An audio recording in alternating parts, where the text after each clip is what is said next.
ಎಲ್ರಿಗೂ ನಮಸ್ಕಾರ. Welcome to Gautam PUC academy YouTube channel. ಇವತ್ತಿನ ತರಗತಿಯಲ್ಲಿ ಎಕನಾಮಿಕ್ 2 ಮಾರ್ಕ್ಸ್ ವೆರಿ ಇಂಪಾರ್ಟೆಂಟ್ ಪ್ರಶ್ನೆಗಳನ್ನ ನೋಡೋಣ. ಈ ಪ್ರಶ್ನೆಗಳು ಪ್ರತಿ ವರ್ಷ ಪರೀಕ್ಷೆಗೆ ಖಚಿತವಾಗಿ ಬರುವಂತಹ ಪ್ರಶ್ನೆಗಳು.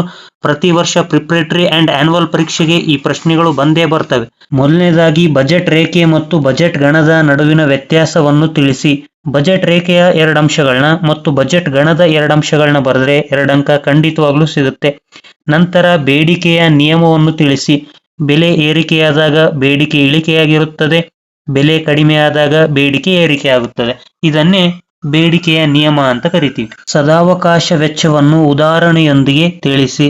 ನಂತರ ಪ್ರತಿಫಲದ ಪ್ರಮಾಣದ ವಿಧಗಳನ್ನು ತಿಳಿಸಿ. 3 ವಿಧಗಳಿವೆ, 3 ವಿಧಗಳು ಬರೆದರೆ 2 ಅಂಕ ಸಿಗುತ್ತೆ.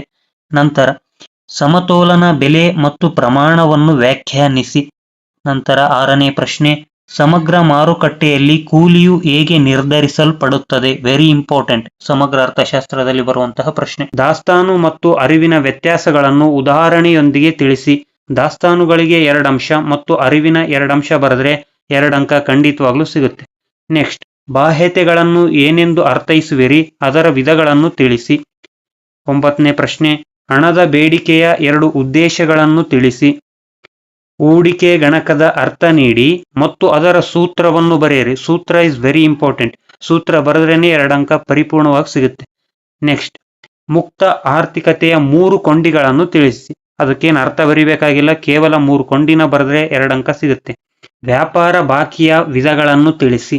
ನೆಕ್ಸ್ಟ್, ಜನರು ವಿದೇಶಿ ವಿನಿಮಯವನ್ನು ಏಕೆ ಬೇಡುತ್ತಾರೆ?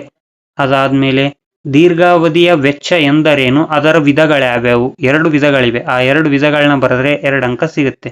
ನೆಕ್ಸ್ಟ್, ಕೆಳದರ್ಜೆಯ ಸರಕುಗಳು ಎಂದರೇನು? ಉದಾಹರಣೆ ಕೊಡಿ. ಪ್ರತಿ ವರ್ಷ ಕೇಳುವಂತಹ ಪ್ರಶ್ನೆ ಇದು, ಕೆಳದರ್ಜಿ ಸರಕುಗಳೆಂದರೇನು. ನೆಕ್ಸ್ಟ್, ಬೆಲೆ ಬೇಡಿಕೆ ಸ್ಥಿತಿಸ್ಥಾಪಕತ್ವ ಎಂದರೇನು? ಹಣದ 2 ಕಾರ್ಯಗಳನ್ನು, ತುಂಬಾ ಕಾರ್ಯಗಳಿವೆ, ಅದರಲ್ಲಿ 2 ಕಾರ್ಯನ ಬರೆದ್ರೆ 2 ಅಂಕ ಸಿಗುತ್ತೆ. ವಿಧಗಳು ಮಾತ್ರ 2 ಇದಾವೆ, ಕಾರ್ಯಗಳು ಹಲವಾರು ಇದಾವೆ, ಆ ಹಲವಾರು ಕಾರ್ಯಗಳಲ್ಲಿ 2 ಕಾರ್ಯನ ಬರೀಬೇಕು.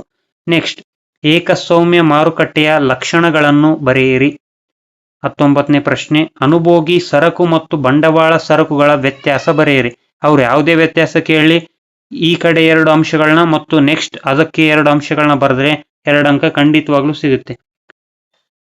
20th ಕ್ವಶನ್, ರಾಷ್ಟ್ರೀಯ ವರಮಾನ ಮಾಪನದ 3 ವಿಧಗಳನ್ನು ತಿಳಿಸಿ. ಹೆಚ್ಚುವರಿ ಬೇಡಿಕೆ ಮತ್ತು ಕೊರತೆ ಬೇಡಿಕೆಯ ಅರ್ಥ ನೀಡಿ. ಅದಾದ್ಮೇಲೆ ಅಲ್ಪಾವಧಿಯ ವೆಚ್ಚಗಳನ್ನು ಹೆಸರಿಸಿ. ಸುಮಾರು 7 ಅಲ್ಪಾವಧಿಯ ವೆಚ್ಚಗಳಿವೆ, ಅದರಲ್ಲಿ 2ನ್ನ ಬರೆದ್ರೆ 2 ಅಂಕ ಸಿಗುತ್ತೆ. ಸಾರ್ವಜನಿಕ ಸರಕುಗಳನ್ನು ಸರ್ಕಾರವೇ ಏಕೆ ಪೂರೈಸಬೇಕು? ಏಕೆಂದ್ರೆ ಖಾಸಗಿ ಕಡೆ ಏನು ಕೊಡಬಾರದು ಅಂತ ಬರೆದ್ರೆ, ಪುಸ್ತಕದಲ್ಲಿ ಇರದೇ ಬರೀಬೇಕಂತ ಏನಿಲ್ಲ, ಈ ಪ್ರಶ್ನೆಗೆ ಮಾತ್ರ ಯಾವ್ದಾದ್ರೂ 2 ಅಂಶನ ಬರೆದ್ರೆ 2 ಅಂಕ ಸಿಗುತ್ತೆ. ನೆಕ್ಸ್ಟ್, ಸಾಲವನ್ನು ನಿಯಂತ್ರಿಸುವ RBIನ ಸಾಧನಗಳನ್ನು ತಿಳಿಸಿ. ಸಾಲವನ್ನು ನಿಯಂತ್ರಿಸುವ RBIನ ಯಾವುದಾದ್ರೂ 2 ಸಾಧನ ಬರೆದ್ರೆ 2 ಅಂಕ ಸಿಗುತ್ತೆ. ನೆಕ್ಸ್ಟ್, ಸರಾಸರಿ ಆದಾಯ ಮತ್ತು ಸೀಮಾಂತ ಆದಾಯಗಳ ಅರ್ಥವನ್ನು ನೀಡಿ. ಇದರಲ್ಲಿ ತುಂಬಾ ಸುಲಭವಾದವು ಯಾವಂತಂದ್ರೆ, ನೀವು ಯಾವುದನ್ನೇ ಕೊಡ್ಲಿ ಈ ವ್ಯತ್ಯಾಸಗಳಿರುವನ ಖಂಡಿತವಾಗ್ಲೂ ಬಾಯ್ಪಾಠ ಆಗ್ಬೇಕು. ಯಾಕಂದ್ರೆ ಆ ಕಡೆ 2 ವ್ಯತ್ಯಾಸ, ಈ ಕಡೆ 2 ವ್ಯತ್ಯಾಸ ಆರಾಮದಾಯಕವಾಗಿ ನೆನ್ಪಿಟ್ಕೊಳ್ಬಹುದು, 2 ಅಂಕ ಸಿಗ್ಬಿಡುತ್ತೆ. ದೆನ್ ಈ ದೀರ್ಘಾವಧಿ ವೆಚ್ಚ ವಿಧಗಳು, ಆ ತರ ವಿಧಗಳಿರುವಂತವು ಕೆಲವೊಂದು ಈಸಿ ಆಗಿರ್ತವೆ, ಅಂತವನ್ನ ಬಾಯ್ಪಾಠ ಹಾಕ್ಬೇಕು.